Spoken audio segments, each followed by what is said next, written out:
الله الرحمن الرحيم، والصلاة والسلام على أشرف المرسلين سيدنا محمد صلى الله عليه وعلى آله وصحبه أجمعين.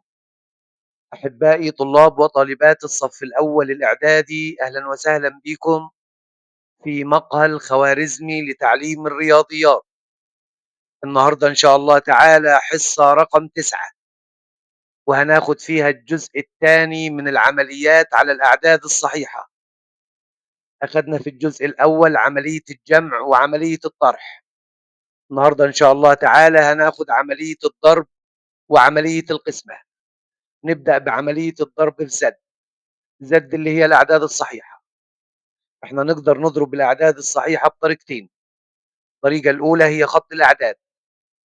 عايز أضرب 2 في -3 باستخدام خط الأعداد.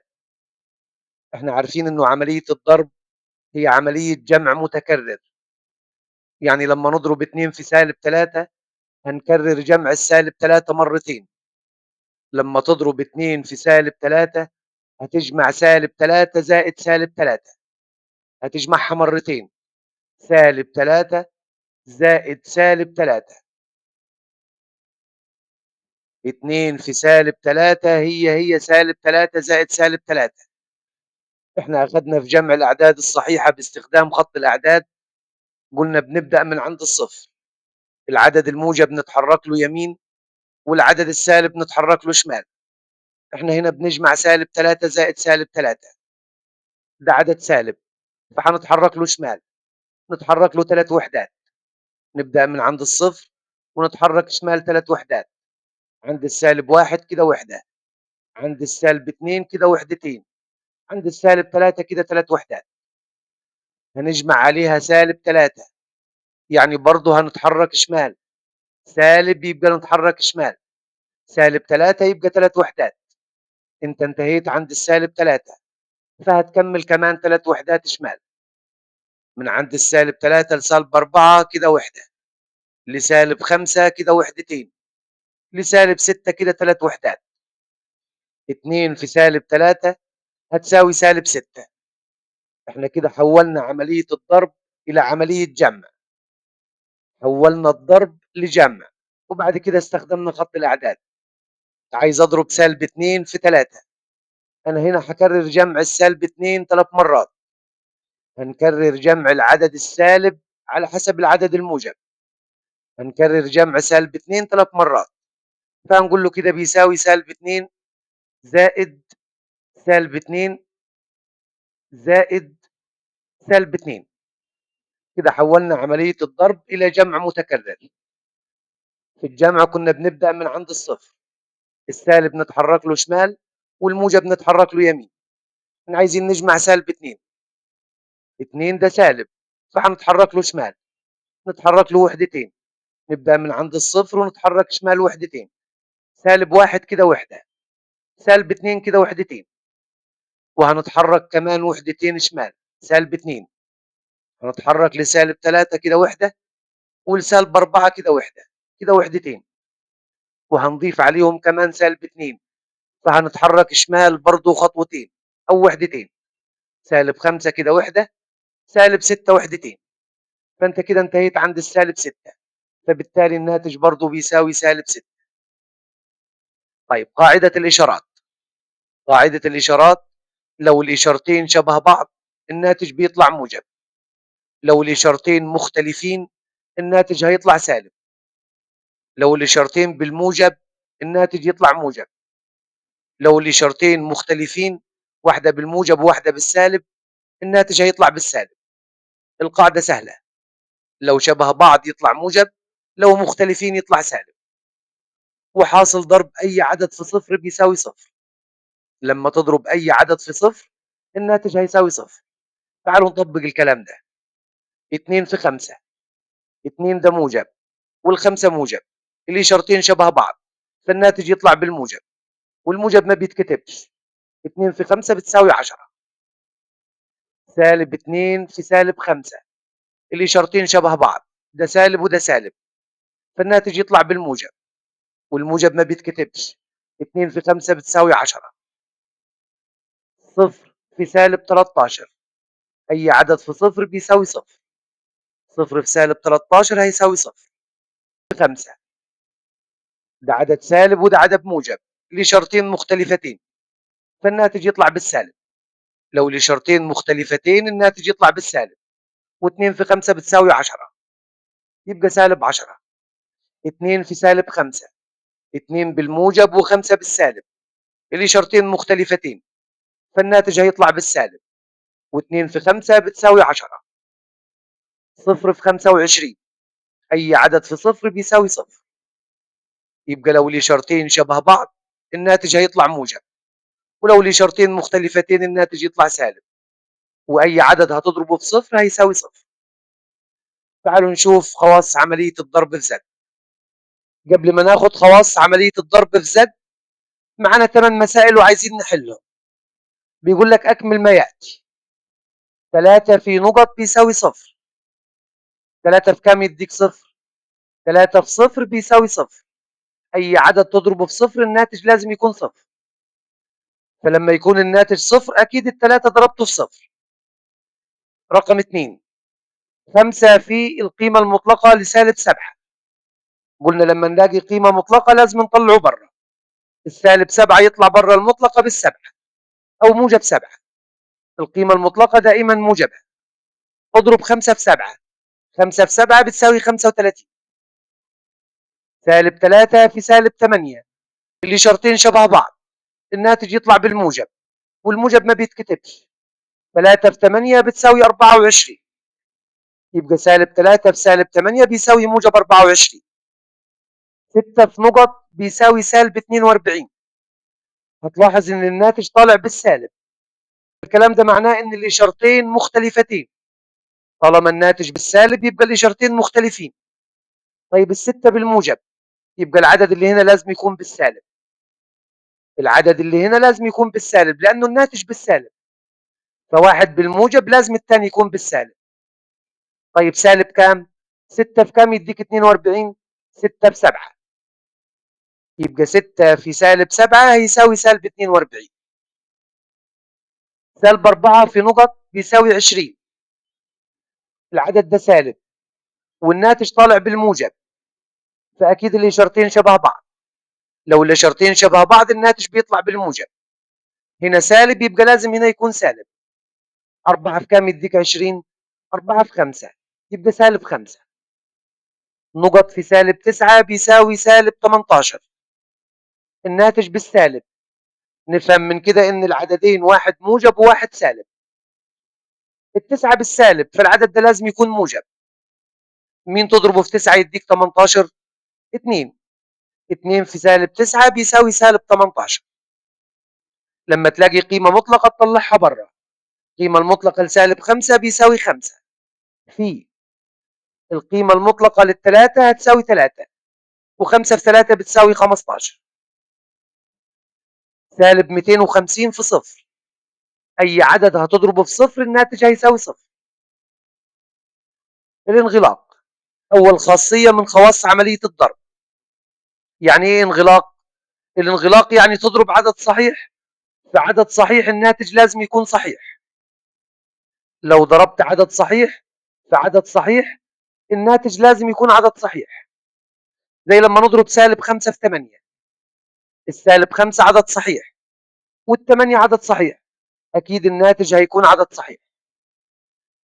سالب وموجب الإشارتين مختلفتين، الناتج هيكون بالسالب. و5 في 8 ب40، يبقى الناتج طلع سالب 40، عدد صحيح برضه. خاصية الإبدال. الإبدال يعني هنبدل الأماكن. A في B هي B في A. لما نبدل الأماكن ال A في ال B هي ال B في ال A. لما أقول لك سالب 3 في 4 هي 4 في سالب 3. سالب 3 في 4 واحد بالسالب وواحد بالموجب، الإشارتين مختلفين، الناتج يطلع بالسالب. و3 في 4 بتساوي 12، يبقى سالب 3 في 4 بسالب 12. طيب 4 في سالب 3 واحد بالموجب وواحد بالسالب، فالناتج يطلع بالسالب. 4 في 3 بتساوي 12. هنا سالب 12 وهنا سالب 12 بيساووا بعض، يبقى نقدر نبدل الأماكن في الضرب. نقدر نقول إنه عملية الضرب في الأعداد الصحيحة إبدالية، يعني نقدر نبدل الأماكن في الضرب زي الجمع، كنا برضو نقدر نبدل الأماكن في الجمع. سؤال هيجي في الامتحان إزاي؟ يقول لك 4 في سالب 25 بيساوي سالب 25 في نقط. عندك طرفين، طرف أيمن بيساوي طرف أيسر، يعني في بينهم علامة يساوي. الكلام ده معناه إنه الأعداد اللي في اليمين هي الأعداد اللي في الشمال. هنا في سالب 25 وهنا في سالب 25. مين اللي ناقص؟ اللي ناقص الأربعة. يبقى النقط هتكون 4. 4 في سالب 25 هي سالب 25 في 4. كل اللي عملناه بدلنا الأماكن. خاصية الإبدال. نقط في سالب 11 بيساوي نقط في سالب 6. عندك طرفين، طرف أيمن وطرف أيسر، والطرفين دول بيساووا بعض. تفهم من كده إيه؟ تفهم إنه الطرف اللي في اليمين هو اللي في الشمال. هنا في سالب 6، يبقى الناحية الثانية لازم يكون سالب 6. هنا سالب 11، يبقى الناحية الثانية لازم يكون سالب 11. سالب 6 في سالب 11 هي سالب 11 في سالب 6. خاصية الإبدال. السؤال ممكن يجي بشكل مختلف، يقول لك إذا كان، اقراها من الشمال، سالب 7 في 5 بيساوي 5 في سالب 7، فإن الخاصية المستخدمة تسمى نقط. الخاصية اللي احنا استخدمناها هنا مين؟ هنا خاصية الإبدال. سالب 7 في 5 هي 5 في سالب 7. كل اللي عملناه بدلنا الأماكن، فإن الخاصية المستخدمة تسمى الإبدال. الخاصية الثالثة خاصية الدمج، أو بنسميها التجميع. أخذنا الدمج في الجمع، قلنا لو معنا أكثر من عددين وعايزين نجمعهم كنا بنستخدم الدمج. نفس الكلام في الضرب، لو معاك أكثر من عددين وعايز تضربهم هتستخدم خاصية الدمج. وليكن معنا 3 أعداد زي ال A وال B وال C وعايزين نضربهم في بعض، هنختار أي 2 منهم ندمجهم داخل القوس، والناتج اللي يطلع منهم نضربه في العدد الثالث. وليكن هنختار ال A وال B، هنعمل لهم دمج داخل القوس ونضربهم في بعض، والناتج اللي يطلع منهم هنضربه في العدد الثالث. طيب هو ينفع نختار البي والسي نعمل لهم دمج داخل القوس والناتج اللي يطلع منهم نضربه في الاي؟ ايوه طبعا ينفع. انت ممكن تختار اي 2 منهم تعمل لهم دمج داخل القوس والناتج اللي يطلع منهم تضربه في العدد الثالث. هنا ممكن نختار البي والسي نضربهم في بعض والناتج اللي يطلع منهم هنضربه في الاي. السؤال يجيك بالشكل ده، يقول لك 3 في 4 في نقط بيساوي سالب 5 في 3 في 4. دول 3 أعداد ومضروبين في بعض، ودول 3 أعداد مضروبين في بعض، والطرفين بيساووا بعض. الكلام ده معناه إنه الأعداد اللي في اليمين هم الأعداد اللي في الشمال. الثلاثة موجود هنا وموجود هنا، الأربعة موجود هنا وموجود هنا. مين اللي ناقص؟ اللي ناقص سالب 5، هناخده في النقط. الخاصية دي اسمها خاصية الدمج. لو معانا 3 أعداد زي 2 وسالب 3 وسالب 5 وعايزين نضربهم في بعض، لو معاك أكتر من عددين هتستخدم خاصية الدمج. هتختار أي 2 منهم تدمجهم داخل القوس والناتج اللي يطلع منهم تضربه في العدد الثالث. احنا هنا ممكن نختار مثلا 2 وسالب 5 نضربهم داخل القوس، 2 في سالب 5، والناتج اللي هيطلع منهم هنضربه في العدد الثالث اللي هو سالب 3. طيب 2 في سالب 5 واحد بالموجب وواحد بالسالب، الإشارتين مختلفين فالناتج هيطلع بالسالب. و2 في 5، 2 في 5 ب10. في العدد الثالث اللي هو سالب 3، سالب 10 في سالب 3، الاثنين بالسالب إشارتين شبه بعض، الناتج يطلع بالموجب. و10 في 3 بتساوي 30، الناتج في النهاية يطلع 30. طيب لو اخترنا مثلا 2 و3 أو 2 وسالب 3، لو اخترنا 2 وسالب 3 ودمجناهم داخل القوس والناتج اللي هيطلع منهم هنضربه في سالب 5. اضرب الأول اللي جوه القوس، 2 في سالب 3، الإشارتين مختلفين، واحد موجب وواحد سالب، الناتج يطلع بالسالب. 2 في 3 ب6، في العدد الثالث اللي هو سالب 5 -6 في -5. الإشارتين شبه بعض، الناتج يطلع موجب، و6 في 5 بتساوي 30، برضه هيطلع نفس الناتج. طيب فاضل معانا نختار -3 و-5. هناخد -3 و-5 داخل القوس، -3 في -5، الناتج اللي هيطلع منهم هنضربه في 2 اللي هو العدد الثالث. سالب في سالب بموجب، 3 في 5 ب15، 15 في العدد الثالث اللي هو 2، الاثنين بالموجب، الناتج يطلع موجب، و15 في 2 بتساوي 30، برضه هيطلع نفس الناتج. فمن هنا نقدر نقول انه عملية الضرب في الأعداد الصحيحة دامجة، يعني نقدر نستخدم خاصية الدمج. الخاصية رقم 4، العنصر المحايد الضربي. العنصر المحايد الضربي اللي مش بيأثر في الضرب، اللي مش بيأثر في الضرب هو الواحد. فالعنصر المحايد الضربي هو الواحد. 1 في -25 هيفضل زي ما هو -25. الواحد مش بيأثر في عملية الضرب، هو العنصر المحايد الضربي. أخذنا في الجمع العنصر المحايد الجمعي اللي ما كانش بيأثر في عملية الجمع. مين ما كانش بيأثر في عملية الجمع؟ الصفر. العنصر المحايد الجمعي هو الصفر، والعنصر المحايد الضربي هو الواحد. اضرب الواحد في أي عدد يديك نفس العدد. -100 في 1 هيساوي -100. أي عدد هتضربه في الواحد هيفضل زي ما هو. 50 في نقط بيساوي 50، ال50 في الناتج قاعد زي ما هو 50، فأنت كده ضربته في واحد. العنصر المحايد الضربي 50 في 1 بيساوي 50. إذا كان A في B بيساوي A وAB لا يساوي صفر. الAB يعني معناها A في B، الA في الB لا يساوي صفر. الكلام ده معناه إنه الA عمره ما هيكون بصفر والB عمره ما هيكون بصفر. فكده الA مش بيساوي صفر ولا الB بيساوي صفر. طيب الA تضربه في مين يديك A؟ هتضربه في المحايد الضربي اللي هو الواحد. واحد في أي عدد هيفضل زي ما هو، لما تضرب A في واحد هيفضل زي ما هو A. فبكده نقدر نقول له إن الB بيساوي واحد. إذا كان -8 في 1 بيساوي -8، فإن الخاصية المستخدمة تسمى نقط. إحنا هنا ضربنا -8 في 1، ضربناه في المحايد الضربي، الناتج فضل زي ما هو -8. فبكده الخاصية المستخدمة هي العنصر المحايد الضربي، أو أقول له المحايد الضربي. الخاصية رقم 5، خاصية التوزيع. التوزيع يعني هنوزع الضرب على الجمع، هنوزع الضرب على الجمع وعلى الطرح. لما يقول لك A مضروب في القوس B زائد C، الكلام ده معناه ان انت هتوزع ضرب A على الجمع، جمع B زائد C.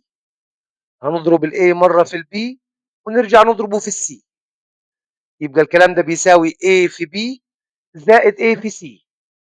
هنضرب A في B ونرجع نضرب A في C. طيب لو عايز اضرب A في B ناقص C، نفس الكلام، هضرب A في B ناقص A في C. هضرب A في B ناقص A في C. العدد اللي بره هنضربه في القوس، لو جمع هتنزله زي ما هو جمع، لو طرح هتنزله طرح. -3 في القوس 5 زائد 8. احنا كده هنوزع الضرب على الجمع. -3 مضروب في القوس والقوس من داخله جمع، هنوزع الضرب على الجمع. هنضرب -3 في 5 ونرجع نضرب -3 في 8. -3 في 5 واحد بالسالب وواحد بالموجب، إشارتين مختلفين، فالناتج يطلع بالسالب. و3 في 5 بتساوي 15. الزائد اللي داخل القوس تنزل زي ما هي زائد. -3 هنرجع نضربه في 8، سالب في موجب بسالب، و3 في 8 ب24، إشارتين مختلفين الناتج بالسالب، و3 في 8 ب24. كده هنجمع -15 زائد -24، الاثنين بالسالب، قاعدة الجمع، لو الإشارتين شبه بعض هناخد واحدة منهم ونجمع. 15 زائد 24 بتساوي 39، فالناتج سالب 39.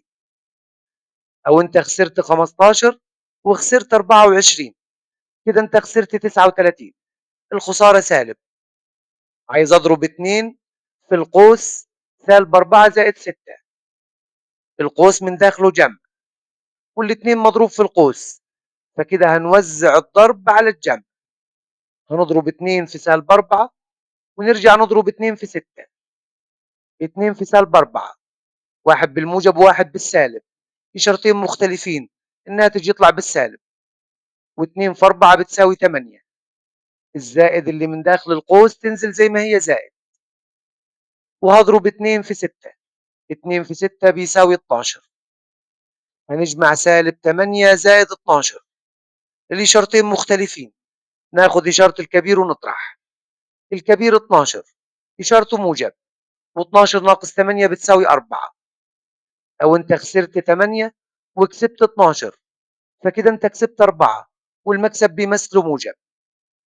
من الأسئلة المهمة عن خاصية التوزيع، يجي يسألك ويقول لك استخدم خاصية التوزيع في إيجاد الناتج.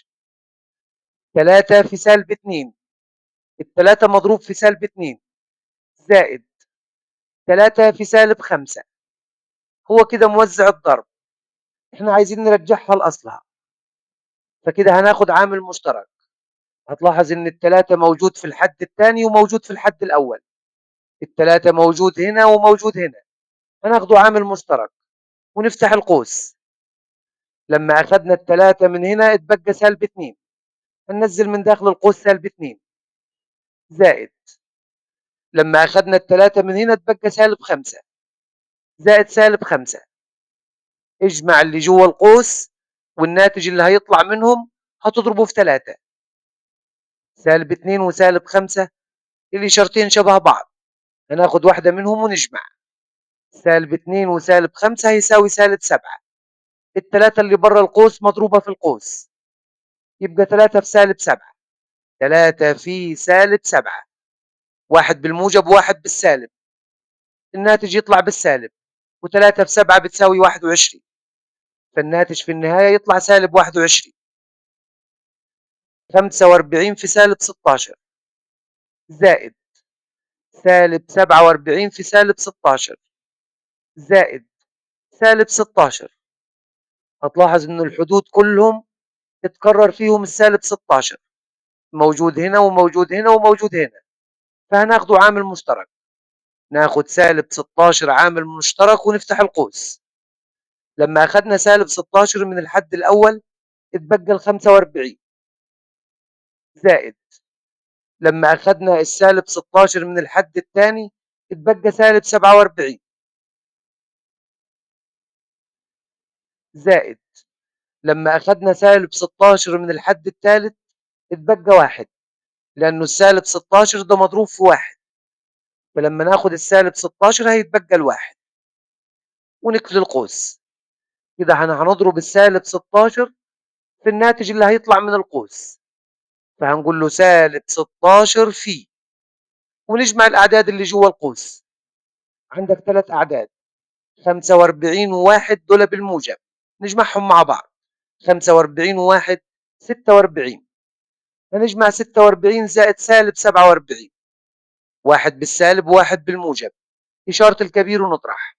إشارة الكبير سالب، و47 ناقص 46 بيساوي 1، فيبقى سالب 1. هنضرب سالب 16 في سالب 1 بشرطين شبه بعض، الناتج يطلع بالموجب، و16 في 1 بيساوي 16، فالناتج في النهاية يطلع 16. السالب 16 مضروب في القوس كله، هنجيب ناتج القوس ونضربه في سالب 16، ناتج القوس طلع سالب 1، نضربه في سالب 16. سالب في سالب بيساوي موجب، و16 في 1 بيساوي 16. عملية القسمة في زد. عملية القسمة زي عملية الضرب، لو الإشارتين شبه بعض الناتج يطلع بالموجب، لو الإشارتين مختلفين الناتج يطلع سالب. زيها زي عملية الضرب بالضبط، شبه بعض موجب، مختلفين سالب. 35 على 7، الإشارة هنا موجب وهنا موجب، شبه بعض، فالناتج يطلع بالموجب. 35 على 7 بتساوي 5، يبقى موجب 5. سالب 18 على سالب 6، الإشارتين شبه بعض، ده بالسالب وده بالسالب، فالناتج يطلع موجب. و18 على 6 بتساوي 3. سالب 20 على 4، ده سالب وده موجب، الإشارتين مختلفين، الناتج يطلع بالسالب. و20 على 4 بيساوي 5، يطلع سالب 5. 50 على سالب 10، واحد بالموجب وواحد بالسالب، الإشارتين مختلفين، فالناتج يطلع بالسالب. و50 على 10 بتساوي 5، فالناتج هيساوي سالب 5. خواص عملية القسمة في زد. رقم 1، عملية القسمة غير ممكنة دائما في زد. مش هنقدر ننفذ عملية القسمة دايما، أحيانا نقدر ننفذ عملية القسمة في الأعداد الصحيحة وأحيانا لا. لما أجي أقول لك 15 على 3 ممكنة ولا غير ممكنة في الأعداد الصحيحة؟ ممكنة، لأنه 15 على 3 بيساوي 5، طالما الناتج عدد صحيح يبقى ممكنة. طيب 7 على 3، 7 على 3 دي غير ممكنة، لأنه ما فيش عدد صحيح تضربه في 3 يديك 7. لو عايز تعرف 7 على 3 هتساوي كام خليها في صورة كسر. 7 على 3 الكلام ده بيساوي، المقام لا يتغير يقعد زي ما هو، هننزل عن السبعة لغاية ما نلاقي عدد يقبل على الثلاثة. الستة تقبل على الثلاثة، 6 على 3 بتساوي 2. طب عايز أعرف البسط، احنا نزلنا من 7 ل 6 نزلنا 1، يبقى 2 وثلث. الناتج اللي طلع عدد غير صحيح، 2 وثلث ده عدد كسري مش عدد صحيح، فبالتالي عملية القسمة غير ممكنة. 7 على 3 غير ممكنة في الأعداد الصحيحة، الناتج ما طلعش عدد صحيح، فهي أحيانا بتكون ممكنة وأحيانا بتكون غير ممكنة. يبقى عملية القسمة غير ممكنة دائما، أحيانا تنفع وأحيانا لا. طيب رقم 2، ليست إبدالية. عملية القسمة ليست إبدالية، ما نقدرش نبدل فيها الأماكن، إنما في الضرب نقدر نبدل الأماكن. 12 على 4، 12 على 4 دي بتساوي 3، و4 على 12، 4 على 12 بتساوي 4 على 12. لو عايز تختصرها في أبسط صورة هتقسم فوق وتحت على 4، 4 على 4 فيها الواحد، و12 على 4 بتساوي 3، 4 على 12 بتساوي ثلث. الثلث ده ليس عددا صحيحا، فبالتالي هي غير ممكنة. ما اقدرش اقسم 4 على 12، مش هيديني عدد صحيح، فبالتالي ما نقدرش نبدل الاماكن في القسمة، لانه الناتج هنا طلع 3 وهنا طلع ثلث، دول مش بيساووا بعض، ما نقدرش نبدل الاماكن في القسمة، ليست ابدالية. رقم 3، عملية القسمة ليست دامجة. احنا نقدر نستخدم الدمج في الضرب، لكن في القسمة ما نقدرش نستخدمه. لو انت معاك 3 اعداد وعايز تقسمهم على بعض مش هتقدر تستخدم الدمج. فهنا 35 على سالب 10 على 2 لا تساوي 35 على سالب 10 على 2، مش هنقدر نستخدم الدمج. عملية القسمة غير ممكنة دائما في زد، مش دايما نقدر ننفذ عملية القسمة في الأعداد الصحيحة. 2 ليست إبدالية، ما نقدرش نبدل الأماكن في القسمة. ليست دامجة، ما نقدرش نستخدم الدمج في عملية القسمة. إنما عملية الضرب كانت ممكنة دائما في زد، وكانت إبدالية ودامجة، نقدر نستخدم فيها الإبدال والدمج. إنما القسمة لا، ولا نقدر نستخدم الإبدال ولا نقدر نستخدم الدمج. تعالوا نختم الحصة بتاعتنا بآخر سؤال. نستخدم خواص عملية الضرب في إيجاد الناتج. عايز يضرب 5 في 13 في 2. لو معاك 3 أعداد وعايز تضربهم في بعض هتضرب أي 2 منهم داخل القوس، والناتج اللي يطلع تضربه في العدد الثالث. طيب هنختار أي 2 وخلاص؟ لا طبعا، هنختار عددين يسهلوا علي المسألة. هندور على عددين يدوني 10 أو يدوني 100 أو يدوني 1000. دايما في الضرب هنشوف عددين يدوك 10 أو يدوك 100 أو يدوك 1000. هتلاحظ إنه الخمسة لما نضربها في 2 تدينا 10، فهناخد الخمسة في 2 داخل القوس، 5 في 2، ونضربهم في العدد الثالث اللي هو ال 13. احنا كده عملنا إبدال وعملنا دمج، بدلنا الأماكن، جبنا الاثنين جنب الخمسة وال 13 رجعت ورا، فبكده احنا عملنا إبدال ودمج في نفس اللحظة. الخطوة دي استخدمنا فيها الإبدال والدمج. هنضرب العددين اللي جوا القوس. 5 في 2 بيساوي 10. ال10 نضربها في ال13. 10 في 13 هتساوي 130. نزل ال13 وقدامها الصفر بتاع ال10، فالناتج بيساوي 130. 10 في 13 بيساوي 130. الخاصية دي اسمها الانغلاق. لما نضرب عدد صحيح في عدد صحيح الناتج يطلع عدد صحيح، فدي خاصية الانغلاق. عايز اضرب 2 في سالب 15 في 50. 3 اعداد وهنضربهم في بعض. طب كده هنختار 2 منهم نضربهم داخل القوس، والناتج اللي يطلع نضربه في العدد الثالث. هنختار اي 2 وخلاص. قلنا هنختار العددين اللي سهلوا علي المسألة، فدايما هندور على عددين يدوني 10 او يدوني 100 او يدوني 1000. هتلاحظ ان 2 لما نضربها في 50 تديك 100، فهنضرب 2 في 50 من داخل القوس. 2 في 50 من داخل القوس، ونرجع نضربها في سالب 15 اللي هو العدد الثالث. الخاصية اللي احنا استخدمناها هنا خاصيتين، خاصية الإبدال وخاصية الدمج. عملنا إبدال وعملنا دمج. هنضرب اللي جوا القوس. 2 في 50، 2 في 50 بيساوي 100 في العدد الثالث اللي هو سالب 15. 100 في سالب 15 موجب في سالب بسالب، و100 في 15 ب 1500. نزل ال 15 وقدامها الصفرين بتوع ال 100. الخاصية دي اسمها خاصية الانغلاق. أي عدد صحيح في أي عدد صحيح الناتج هيساوي عدد صحيح، فدي خاصية الانغلاق.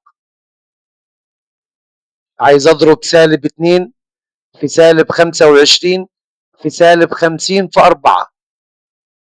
أنت معاك 4 أعداد وعايز تضربهم في بعض.